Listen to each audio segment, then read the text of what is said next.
এই যে আজকে টিফিনে একটু পাস্তা বানাচ্ছি, একটু রাখা ছিল পাস্তা। এটা একটা গরম জল, তারপরে একটুখানি তেল দিতে হয়, তাহলে পাস্তাটা লাগে না। এটা হয়ে গেছে বয়েল, 2-3 মিনিট আরও ওইটা বয়েল করবো। যে সব জোগাড় করেছি, পেঁয়াজটা এরকম করে কেটে নিয়েছি, আদাটাও এরকম একটু লম্বা লম্বা, একটা লঙ্কা আর গাজর, আর এটা কাটিয়ে দিলাম। তারপরে এই গাজরটা টাকা দিয়ে দিলাম ঠিকই, এটা একটু ফ্রাই হতে টাইম লাগে, হ্যাঁ না, মানে গাজরটা আগে দিয়ে দিলাম। তারপরে আদা কুচি করে রেখেছিলাম, এই আদা কুচিটা দিলাম।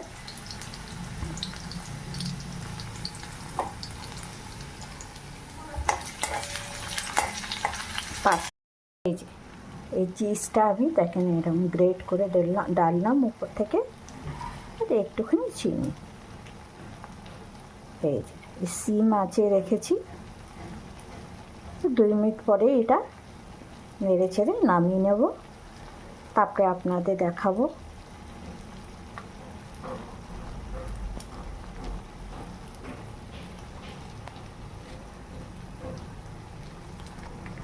আপনারা খান কিনা পাস্তা আমাকে কমেন্ট করে জানাবেন। সবসময় খাই না, তো কখনো কখনো বানাই আমরা ঘরে।